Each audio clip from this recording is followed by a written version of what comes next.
Ladies and gentlemen, boys and girls, children of all ages, what is up? The King of Lightning is here today, bringing you guys and gals JoJo's Bizarre Adventure Part 4, Episode 1 review. Diamond is unbreakable. Shining Diamond is in the house. Josuke is in the house. And this is going to be a very good seasons of JoJo's Bizarre Adventure. Now, before I get started, let me say this.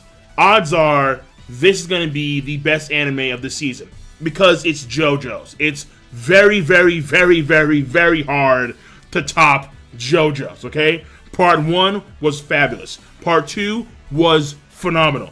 Absolutely phenomenal. Fucking, yo, wham! Fucking wham! Goddamn wham! That's my dude right there. Part 2 is absolutely amazing. Part 3, outstanding. Dio, alright? Zawaldo. Part 4, also very good as well. Now, here's the thing.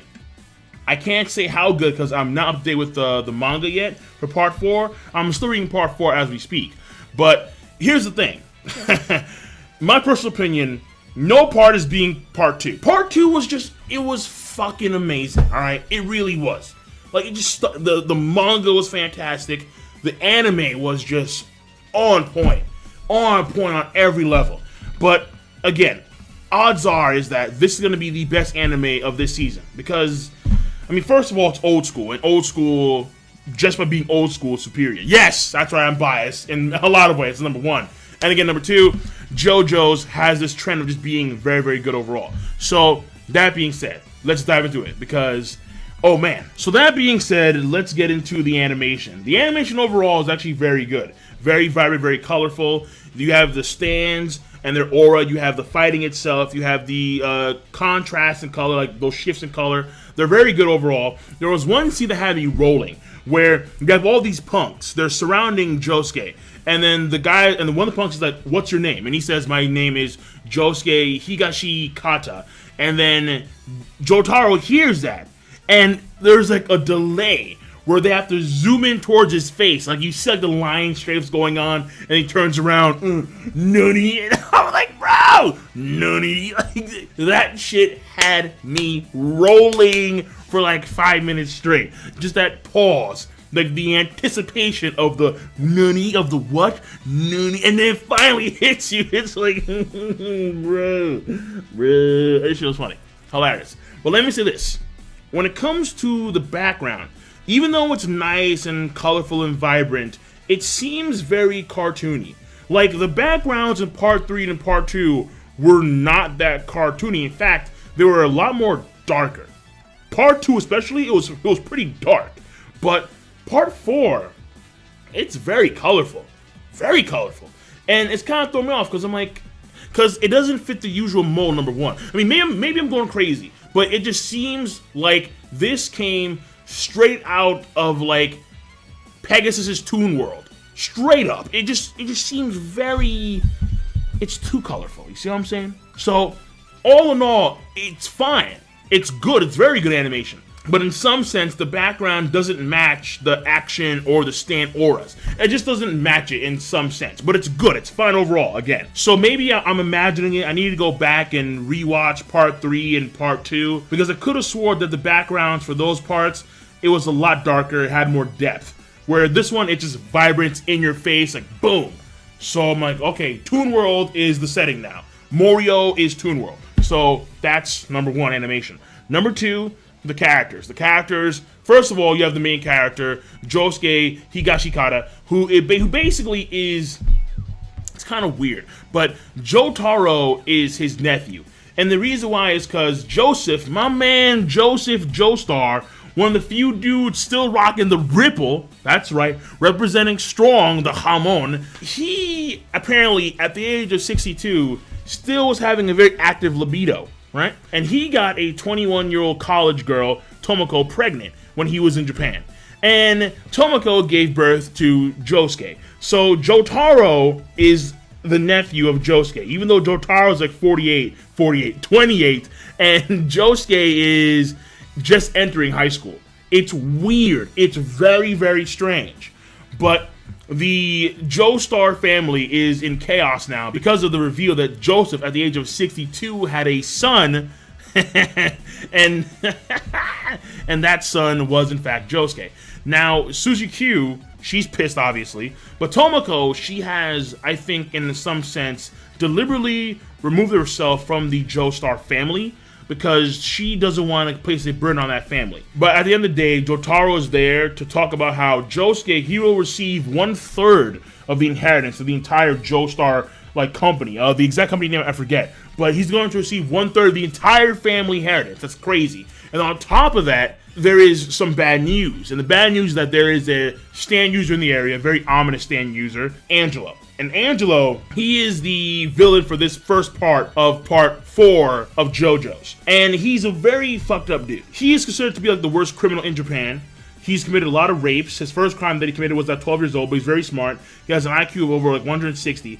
And the last crime that he committed was very, very bad. The crime that he was hung for. They don't tell you in the anime, but I think it was he did some messed up shit to little boys. It was fucked up. It was very fucked up. And they hung him to try and execute him, but it didn't work. And that is also one of the major reasons why Jotaro is here. So they can take care of the stand user. And the stand user is hiding in this little town of Morioh. And the episode itself starts off very, very sinister, where in which you see a woman making breakfast, and then at the end of the day, all you see is her arm, her severed arm, on the table. And then later on, as the episode progresses, you see the doings of Angelo, and you hear about Angelo and his mentality and his sinister actions and whatnot. So part 4 of JoJo starts off with a very sinister evildoer, that's for sure. So moving on, then we have Koichi, who at this point in time is just the sidekick. He's a fucking midget. Very, very short. He is 4 feet on a good day, alright? This dude's this tall, man. And he is one of Josuke's classmates who just entered high school as well. And that's really it for the most part at this point. Oh yeah, and then there is Josuke's grandfather, Tomo's dad, who is a cop, rides a bicycle, and he is, that's it so far. Nothing big. And also for character, I do want to point out that Josuke,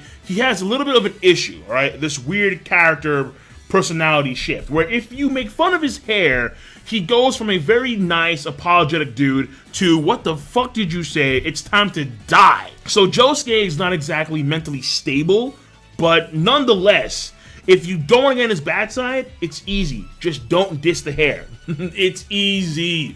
Do not diss the hair. Now, moving on from that, we have the pacing. And the pacing is relatively fast, but it's not extraordinarily fast. Because we do have the setting up of the characters, of major characters, Jotaro, Josuke, Koichi, Tomoko, and so on and so forth. Then you have the villain being set up, Angelo. And Angelo, he's being set up fairly nicely. You see how bad of a guy he is. And then it ends off the episode where he's at Josuke's house. He is scoping out his mom, and he's getting jealous. And he can't wait to destroy Josuke's life. So clearly it's being set up not at a super fast rate, but it is still relatively fast. And overall, the pacing I think is actually fairly good. Now going back to characterization. When it comes to the combat prowess of Shining Diamond, it looks like Shining Diamond is actually superior in strength and speed than Star Platinum, which is really. And on top of that, his stand has a very strange power where he can restructure whatever it attacks, basically. And that restructuring can be done in very warped and weird ways. So it's not really healing, but again, it's more so restructuring. So Jotaro, who is a seasoned veteran of using his stand, was pressured to such a degree where he had to actually stop time for half a second so he could dodge the attack of Shining Diamond. Now granted, he's probably rusty because it's been 10 years since he actually used the ability to stop time against, Dio. Now moving on from that, you have Angelo's stand, which I don't believe that they mentioned what the stand was name-wise, so I won't say what its name is, but we see that the stand is somewhat of a liquid-based stand, and it actually went inside the dude that bumped into Angelo, and it took over that guy's body. And then that's really it. So when it comes to characterization, seeing what their stands can do is also a core component of their characterization. Finally, when it comes to story progression, there is a lot because you are setting up the story in of itself. You're setting up the environment, you're setting up the characters, you're setting up what's going on with the antagonist or the villain, you're setting up the whole Joestar family situation. So in that broad brush, there is a lot of story progression, and that's because it's episode number 1 for the most part. And that's it, I'm done. So overall, it was a great start. I am sucked in, I am stoked. And Angelo, he's here, and he's here not to play nice, but he's here to fuck up somebody's day. So that being said, I am done. King of Lightning, rate the video, comment, and subscribe as always. Peace. Have a nice goddamned day.